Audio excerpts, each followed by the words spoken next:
Un poco a Marcos y lo que estaba contando Marcos, ¿qué mirada tenés? No, coincido esencialmente con lo que estaba escuchando que él planteaba. Efectivamente, estamos viendo un momento donde hay una reducción muy significativa del déficit en materia fiscal. De hecho, estamos en niveles muy inferiores a los que estaban previstos presupuestariamente. Obviamente no hay tampoco una expansión monetaria que se pueda comparar ni de cerca con lo que ocurrió el año pasado, con lo cual todo esto nos permite descartar, no porque no lo hubiésemos descartado antes, porque creo que el mejor laboratorio que tuvimos para descartar las teorías monetarias de la inflación fueron los años de macrismo, ¿no? Donde terminamos el 2019 con la inflación más alta en 3 décadas, con emisión cero, ¿no? ¿Te acordás de aquello? Así que eso es algo que tenemos que descartarlo en el análisis de lo que ocurre en nuestra economía. Yo creo que hay... De hecho, no estamos haciendo... bajó mucho la emisión monetaria, ¿no? Digo, en abril el 13% inferior a 6 meses atrás. Bajó mucho la emisión monetaria e insisto, el déficit, que son los dos elementos que la derecha menciona recurrentemente en base a las miradas monetaristas de la inflación como los elementos que explicarían a su juicio lo que ocurre con el fenómeno inflacionario. Bueno, eso no está ocurriendo. ¿Y entonces por qué tenemos inflación? Hay que buscar otras causas de lo que está ocurriendo en nuestro país. Y además, obviamente, la inflación es un fenómeno complejo y habría que mirar rubro por rubro, pero yo creo que aquí hay un dato que es de lo más significativo, que tiene que ver con lo que pasa con el precio de los alimentos.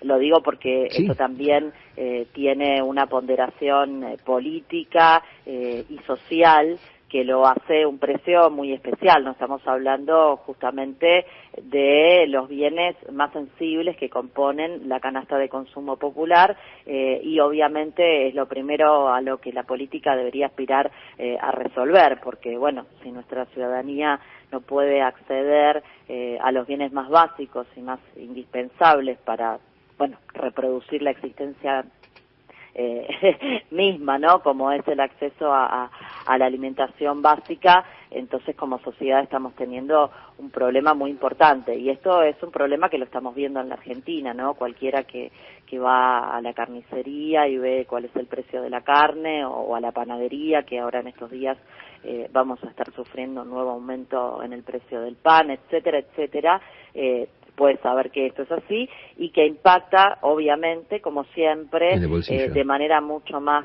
cruda, mucho más dura en los sectores más vulnerables, que por supuesto tienen menores ingresos disponibles y son además los que destinan la mayor parte o la totalidad en algunos casos de sus ingresos justamente a comer, ¿no? Y que hoy no están pudiendo satisfacer tal vez lo más básico, que es tener un plato de comida de la mesa familiar. Ahora, Fernanda, te pregunto como economista, incluso como miembro del Frente de Todos y como diputada nacional, digo, ¿por qué sigue aumentando? ¿Por qué no podemos frenar esto? Bueno, yo creo que hay un elemento que es gravitante para entender lo que está ocurriendo, en particular con el precio de los alimentos, que insisto, para mí es el elemento más importante de todo el complejo proceso inflacionario que tenemos, y tiene que ver con los precios internacionales de los bienes que la Argentina le vende al resto del mundo, ¿no? Donde bueno, la canasta de consumo popular está superpuesta en nuestro país con la canasta exportadora, porque somos exportadores esencialmente de alimentos o de insumos para la producción de alimentos. Los bienes que le vendemos al resto del mundo son los mismos que abastecen la demanda interna de alimentos o que abastecen a la industria local procesadora de alimentos. Y cuando tenemos ciclos alcistas como el que estamos viendo desde mediados, particularmente desde agosto del año pasado, en el precio internacional de las commodities, eso tiene un impacto, siempre ha sido así, siempre no es la primera vez que le ocurre a la Argentina, es histórico, eso tiene un impacto en el precio doméstico de los alimentos que consumimos los argentinos y las argentinas. En un contexto, yo diría, doblemente complejo, porque no es solamente el incremento a los precios que estamos observando, sino que venimos con una economía y con ingresos, particularmente de nuestras familias, muy golpeados, bajos. No de ahora, sino hablando que en criollo, sufriendo los 4 años de macrismo, donde el recorte sobre los ingresos reales de los trabajadores, ocupados, desocupados, formales, informales, activos, pasivos, ha sido persistente, ¿no? Sí. Así que el poder real, digamos, los ingresos reales, el poder de compra, la capacidad adquisitiva de los ingresos, vienen muy deteriorada, porque llegamos a la pandemia ya en una situación muy complicada, que era la que nos había dejado Mauricio Macri. Fernanda, ahora hablando en criollo, yo no entiendo la verdad no entiendo un corno de economía, lo digo no, te digo de verdad, hablando en criollo, a ver, aumentan los precios porque los tipos prefieren vender al exterior y no darle de comer a los argentinos, ¿es así? No, a ver, aumentan los precios porque aumentan los precios internacionales. Bien. Pensemos, vamos a poner números para Está bien, no hablar pero en abstracto, aumentan los precios internacionales. El maíz, por ejemplo, sí, ¿no? Que es el principal insumo de engorde de la de los carne, chanchos, del ganado, sí, de las vacas. La vaca, del pollo, del cerdo, de la carne sí, que comemos los argentinos. Aumentó y a nivel es además internacional. uno de los alimentos que más aumentó. Pasó de $137 la tonelada en agosto del 2020 es al revés, entonces, a más de $222 la tonelada en marzo de este año, ¿no? Fue el que más, el commodity que más aumentó su precio internacional en un 62% bien, en ese periodo. Entonces al revés, como aumentan las cosas afuera, es difícil, se encarece comprarlas, darle de comer a las vacas, por lo tanto aumenta la carne. Exactamente, se encarece el maíz, se encarece el alimento. ¿Y nosotros balanceado, no tenemos maíz para darle de comer? Al maíz. Y se encarece la carne, y además la carne también está traccionada por la fenomenal expansión de la demanda china, ¿no? A la que nosotros le empezamos a vender, cosa que antes no ocurría. Antes las exportaciones argentinas de carne estaban más bien determinadas por la cuota Hilton, y desde hace unos años a esta parte la demanda china, que es explosiva, imagínate, 1.400 millones. ¿Para qué le vendemos a los chinos si no podemos comer cualquier incremento en sus compras? Además es una economía que está creciendo a todo vapor, así que está demandando. Ahora, Fernanda, ahí hay un tema, ¿no, Marco? Perdón, Marco, yo no entiendo, perdón que los interrumpa los dos, que son dos sabiondos de la economía. Ahora, ¿para qué? Díganme, pero de verdad, desáznenme, porque soy un ignorante, ¿para qué le vendemos a los chinos si no le podemos de comer a la gente nuestra? Bueno, le vendemos a los chinos como le vendemos a cualquiera. Bueno, sí, chino, Estados a cualquier Unidos, otro país, porque la economía argentina necesita dólares. O sea, vos pensá que todo lo que nosotros consumimos tiene algún porcentaje de insumos o de bienes, o los bienes de capital que se usan para producir cualquier cosa que usamos en nuestras casas. Prácticamente cualquier cosa que te imagines que consumimos, que demandamos en el mercado interno, sí, necesita tiene una dólares. parte de importación. Ahora, también necesitamos comer, chicos. Hay un tema, ¿no, Fernanda? Y es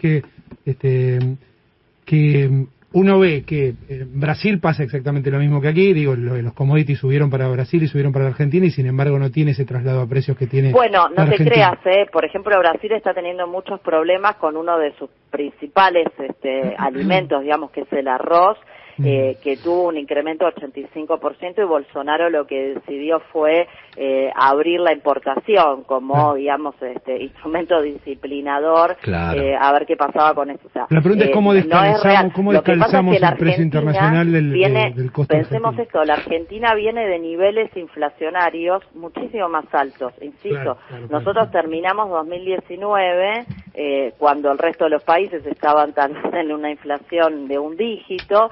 Nosotros terminamos con una inflación que solamente las hiperinflaciones de finales de los 80, principios de los 90, estuvieron por encima de casi 54% de inflación en el 2019. Entonces la Argentina ya arranca mal parada, todo lo que sigue durante el 2020 y también lo que estamos viendo. O sea, nuestra base de partida es mucho peor que la de los otros países. Fernanda, buenos días, Alejandra Malem te saluda. Hay herramientas que el Estado puede utilizar y que no la está utilizando. Por ejemplo, los cupos de exportación. Los utilizaba Cristina cuando estaba Moreno en la Secretaría de Comercio, los cupos de exportación de carnes.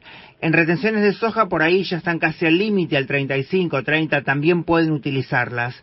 En maíz pueden utilizar retenciones. ¿Por qué no se utilizan estas herramientas para proteger el mercado interno? Nosotros estamos en niveles de 12% de retenciones en el caso del maíz y del trigo, del 30% en el caso de la soja, y es cierto que el margen que tiene el Estado hoy para el margen legal, digo, ¿no?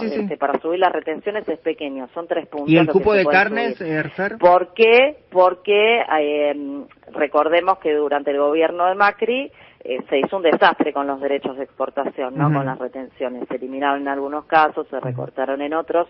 En el 2019, ni bien asumió este gobierno, hubo una corrección, yo diría parcial, de ese desmadre que había producido Macri, y en la ley que se aprobó, que aprobamos, se estableció una cota que, viéndolo en perspectiva, tal vez no fue tan eficiente ese mecanismo de establecer una cota, ¿no? Porque hoy le está restando ¿y se puede rever eso, flexibilidad al Estado a la hora de instrumentar derechos de exportaciones que tengan, digamos, coherencia con la evolución de los precios internacionales. ¿Y no se puede rever esa cuota que ustedes impusieron? Sí, bueno, por supuesto, cualquier ley es modificable con otra ley. Necesitaríamos otra ley para que el Estado tenga un margen mayor a 3 puntos para subir las retenciones. Me encanta porque te estamos bombardeando y salís a la... No, pero está bien, Fernanda, ¿sabes qué? Porque nosotros no hablamos de estas cosas, y como vos sos picante en tus Twitter y en tus mensajes, está bueno que nos desasnes, porque el salario no alcanza, Fernanda, ¿y qué hacemos con eso? No cabe ninguna duda que el salario no alcanza, pero